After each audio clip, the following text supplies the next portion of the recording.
Welcome back to lecture number 20 of visual programming and advance programming. आज हम देखेंगे कि हम किस तरह से माइक्रोसॉफ्ट विजुअल स्टूडियो कम्युनिटी का इस्तेमाल कर सकते हैं डीबगिंग करने के लिए अपनी सी शार्प में बनाई हुई एप्स में, अपनी सी शार्प्स की एप्स को। डीबगिंग का जब लफ्ज इस्तेमाल किया जाता है तो इसका मतलब है कि आप एरर को ट्रैक करने की कोशिश कर रहे होते हैं। कोडिंग करते हुए बेसिकली 3 तरह के एरर्स आपके पास आते हैं। एक आपके पास होते हैं डिजाइन टाइम, एक आपके पास होते हैं रन टाइम और एक थर्ड वन होते हैं आपके पास लॉजिकल एरर्स। अब डिज़ाइन टाइम एरर्स कौन से होते हैं? ये वो एरर्स होते हैं जो आप डिज़ाइन कर रहे हैं या कोड कर रहे हैं उस टाइम पे आपके पास आते हैं। डिज़ाइन टाइम एरर्स को बहुत इजीली आइडेंटिफाई किया जा सकता है क्योंकि विजुअल स्टूडियो इनको अंडरलाइन कर देता है डिफरेंट कलर्ड लाइंस के साथ। अब डिज़ाइन टाइम एरर्स के अंदर भी 3 तरह के बेसिक कलर्स हैं जिनके साथ इनको सजेस्ट किया जाता है कि यहाँ पे आपका कोई एरर है। सबसे पहला एक है ब्लू वेवी लाइन, पुराने कंपाइलर्स में होती थी और न्यू कंपाइलर्स के अंदर अब 3 डॉट ग्रे कलर के डाल दिए जाते हैं। ये सजेशंस होती हैं जो कि आपको दी जा रही होती हैं कि इनको इस तरह से कर लें तो आपका काम ज्यादा बेहतर हो जाएगा। जैसे अगर आप देखें तो बटन 1 के नीचे 3 डॉट लगे हुए हैं। ये 3 डॉट ग्रे कलर के सजेशन दे रहे हैं कि नेमिंग रूल वायलेशन है, the word must begin with an upper case character button 1 underscore click, कि इसका बी जो है ये भी कैपिटल होना चाहिए। नेमिंग कन्वेंशन को फॉलो करें।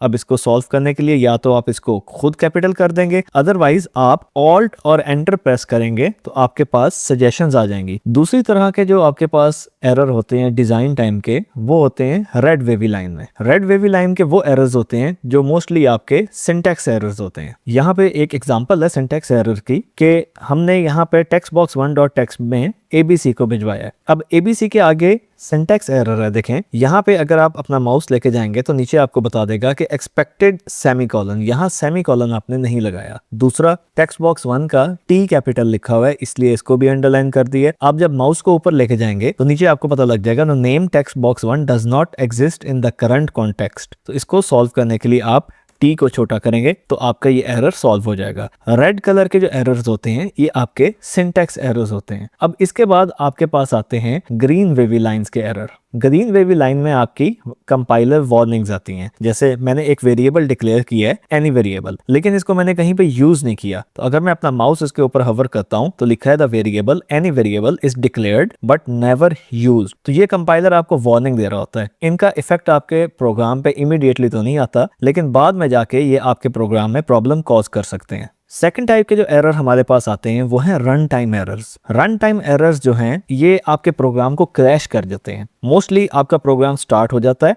लेकिन स्टार्ट होने के बाद क्रैश हो जाता है। इसकी एक बड़ी फेमस एग्जांपल है डिवीजन बाय जीरो। अगर मैं अपने प्रोग्राम को कंपाइल करता हूं तो मेरा प्रोग्राम कंपाइल हो जाएगा, लेकिन कंपाइल होने के बाद जब डिवीजन 0 से होगी तो एक्सेप्शन थ्रो कर देगा और वहां पे क्रैश हो जाएगा। जैसे when I will press this button तो यहाँ पे आ गया है अटेम्प्टेड टू डिवाइड बाय 0 और एक्सेप्शन थ्रो हो गई है डिवाइड बाय 0 एक्सेप्शन अनहैंडल्ड। तो इन प्रोग्राम्स को सॉल्व करने के लिए आपको रन टाइम मिस्टेक्स को क्लोज करना पड़ेगा पहले अपनी डिबगिंग को, और यहाँ आके इसका कोई सोल्यूशन ढूंढना पड़ेगा। Either you will divide it by 1 और यू विल मेक श्योर कि if num2 is 0 then warning message will appear the division by 0 is not allowed. Third type के आपके पास जो एरर हैं वो हैं लॉजिकल एरर्स। अब लॉजिकल एरर्स जो एरर्स होते हैं ये आपके कोड के अंदर लॉजिक खराब होने की वजह से होते हैं। जब आप कोड को चलाएंगे तो कोड चल जाएगा लेकिन आपका आंसर करेक्ट नहीं आता। जैसे यहाँ पे अगर मैं इस कोड को कंपाइल करता हूँ the sum of first 10 numbers के लिए और मैं मैसेज बॉक्स में प्रिंट करता हूं तो मेरे पास आंसर 0 आ रहा है, जबकि sum of first 10 numbers is not 0। तो इसके लिए मुझे अपने लॉजिक के अंदर एरर फाइंड करना पड़ेगा। अब मेरे लॉजिक में यहाँ एरर ये है कि मैं आई को स्टार्ट कर रहा हूं और आई एंड पे जा रहा है, but the values that I am sending start में वो 10 दे रहा हूं और एंड में 0 दे रहा हूं। Instead I should give 10 in the and and 0 in the start. 0 से स्टार्ट हो और 10 तक जाए तब मेरा आंसर करेक्ट आएगा। I will try to compile it and check कि क्या हमारा ये लॉजिकल एरर सॉल्व हो गया। I will click on the button and see the answer is 55। The sum of first 10 numbers is 55। अब यहाँ पे मैंने एक और कोड लिखा है लॉजिकल एरर को एक्सप्लेन करने के लिए। प्रोग्राम क्या कर रहा है, बेसिकली एक काउंटर में स्टार्ट कर रहा हूँ 0 से और एक स्ट्रिंग दे रहा हूँ कोड विद उसामा। यहाँ उसामा में लास्ट पे ए 2 डाल दिए मैंने। अब एक मैंने स्ट्रिंग लिया अल्फाबेट। मैं करना क्या चाह रहा हूँ, I am trying to count the number of A's in the string that I have given to the program. अब मैंने मेथड यूज किया सब स्ट्रिंग का और उसको बता रहा हूँ कि पहली लोकेशन को ले ले और पहली लोकेशन के ऊपर से जो वर्ड अल्फाबेट पड़ा है या करेक्टर पड़ा है उसको उठा ले और सिर्फ एक करेक्टर उठाए। First I am giving is the starting location and secondly I am giving the number of characters that I want as a substring in the word alphabet. उसके बाद मैं कंपैरिजन करा रहा हूँ कि क्या वो ए है, अगर ए है तो काउंटर प्लस प्लस हो जाए और lastly I am print printing the counter in a message box. Program compile हो जाए तो हम बटन पे क्लिक करेंगे, हमारे पास आंसर आ रहा है 0, जबकि आंसर आना चाहिए 3, क्योंकि यहाँ पे ए 3 दफा है, 1 2 एंड 3। अब इस एरर को आइडेंटिफाई करना हमारे लिए मुश्किल हो जाएगा, तो उसके लिए हम विजुअल स्टूडियो के अंदर दी हुई चीजों का इस्तेमाल करेंगे, जिसके अंदर सबसे बेसिक चीज है ब्रेक पॉइंट। ब्रेक पॉइंट जो होता है आप अपने कोड के अंदर ऐड कर सकते हैं, ये एक डीबगिंग टूल है। This is where you tell C# to stop your code, ताकि आप एग्जामिन कर सकें कि आपके वेरिएबल्स के अंदर इस वक्त कौन सी वैल्यू मौजूद है। इसको इंप्लीमेंट करने का तरीका बहुत आसान है। ये लेफ्ट साइड पे आप देखेंगे कोड की नंबरिंग है, नंबरिंग के साथ स्पेस है। यहाँ पे अगर मैं अपने माउस को लेके जा रहा हूँ तो ब्लैक कलर में हाईलाइट हो रही है। अगर मैं सपोज अपने स्ट्रिंग के ऊपर यहाँ पे ब्लैक को क्लिक करता हूं तो ये रेड कलर का डॉट बन गया और एक ब्रेक पॉइंट एस्टेब्लिश हो गया है। अब मैं F5 दबाऊंगा तो it will start with debugging, और मेरा कोड जब इस लाइन तक पहुंचेगा वहां आके हॉल्ट हो जाएगा। जैसे मैं बटन पे क्लिक करता हूं तो यहाँ पे हॉल्ट हो गया, अब ये लाइन येलो हो गई है। इस वक्त मेरा कोड इस जगह तक पहुंचा है, आगे प्रोसेस नहीं हुआ। मैं अपने कीबोर्ड से F10 की दबाऊंगा और नेक्स्ट लाइन पे या नेक्स्ट आइटरेशन पे जाता रहूंगा until and unless I will reach this if condition। अब मैं अपने माउस को अल्फाबेट के ऊपर लेके जाता हूं तो अल्फाबेट के अंदर वैल्यू आप देखें राइट साइड पे नीचे शो हो रही है O,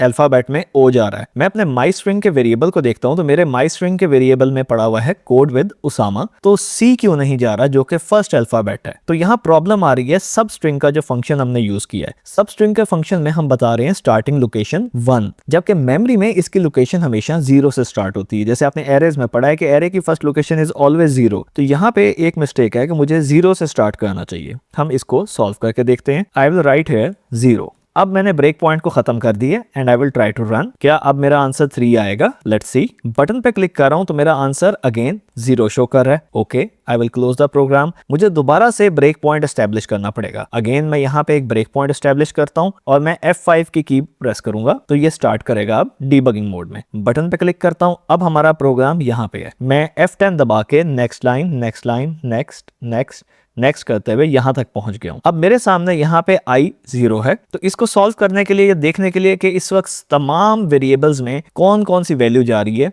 हम नीचे देखें तो हमारे पास एक लोकल्स की विंडो ओपन है। लोकल्स में हमारे तमाम वेरिएबल हमें नजर आ रहे हैं। काउंटर नजर आ रहा है, माई स्ट्रिंग, अल्फाबेट, आई। इसके अलावा जो सेंडर और ई हैं जो टॉप पे हमारे फंक्शन में जाते हैं, ऑब्जेक्ट, सेंडर, इवेंट, आर्गुमेंट, ई, ये भी शो हो रहे हैं। इनका क्या पर्पस है, इनके अंदर कौन सी वैल्यूज जाती हैं, ये हम नेक्स्ट लेक्चर में देखेंगे। करंटली हमारी आइटरेशन जो है लूप की वो है 0 और अल्फाबेट C, जो कि बिल्कुल सही जा रहा है। अब first alphabet that is C is going in the alphabet. We will press F10 from our keyboard until the I is 1. Now the I is 1. अब I हमारे पास 1 हो चुका है, but the value in alphabet is C, क्योंकि ये अभी तक पहुंचा नहीं। अब ये इस लाइन पे पहुंच गया जहां पे वैल्यू निकाल के एक्सट्रैक्ट करके उसने अल्फाबेट में देनी है। अगेन जो वैल्यू यहाँ पे दे रहा है वो C है और अल्फाबेट क्योंकि C इज नॉट A, तो ये कंडीशन हमारी फॉल्स हो रही है। फिर आगे चलते हैं F10 I हमारा अब 2 हो गया। Again the value that is going is still C। I को इंक्रीमेंट करते हैं, I इज 3, नीचे आते हैं F10 और यहाँ पे again it is passing C। क्यों ये हर दफा C को ही पास कर रहा है? क्या आपको इस एरर की समझ आई है? मैं कंपाइलर को यहाँ पे स्टॉप करता हूँ और आपके सामने यहाँ प्रोग्राम ओपन कर दिया है। मैं आपको एक हिंट देता हूँ। हिंट ये है कि आप सबस्ट्रिंग के फंक्शन को देखें और लूप को देखें। वीडियो को पॉज करें और आइडेंटिफाई करने की कोशिश करें कि इसके अंदर एरर क्या आ रहा है। क्या आपको एरर मिल गया? नहीं, चले मैं आपको बताता हूं। एरर यहां पे ये आ रहा है कि हम कह रहे हैं कि 0 लोकेशन से स्टार्ट करो और एक कैरेक्टर उठाओ और उसको अल्फाबेट में भेज दो। जब आइटरेशन हमारी 0 है तो वो बिल्कुल जैसे हम कह रहे हैं उसको 0 लोकेशन पे जाता है जो कि C है, और एक अल्फाबेट दैट इज C उठा के अल्फाबेट के अंदर भेजता है। जब आइटरेशन अगेन हमारी I1 हो जाएगा, still it will follow it कि वो दोबारा 0 लोकेशन पे जाएगा विच इज दिस। एक अल्फाबेट उठाएगा which would again be the C और इसको अल्फाबेट में भेजेगा। अब जितनी बार मर्जी हम लूप चलाएं, हमेशा वो 0 लोकेशन से स्टार्ट करेगा और एक अल्फाबेट उठाएगा, तो बार बार वो C को उठा के अल्फाबेट में भेज रहा है। तो यहाँ मिस्टेक है कि हमें बार बार आइटरेट कराना चाहिए कि पहले फर्स्ट लोकेशन से स्टार्ट करो, एक अल्फाबेट उठाओ, फिर सेकंड लोकेशन से स्टार्ट करो, फिर थर्ड से, फिर फोर्थ से। तो हम यहाँ 0 की जगह I को इंप्लीमेंट करेंगे और यहाँ पे I लिखेंगे। अब हम स्टार्ट करके देखेंगे कि क्या हमारे प्रोग्राम का एरर रिजॉल्व हो गया। Now the program has started, I am going to click on the button और अब हमारा एरर रिमूव हो गया और हमारे पास करेक्ट आंसर आ रहा है the number of A's in code with Usama with double A in the end is 3। तो ये था हमारा आज का लेक्चर। आपसे मुलाकात होगी अब अगले लेक्चर में।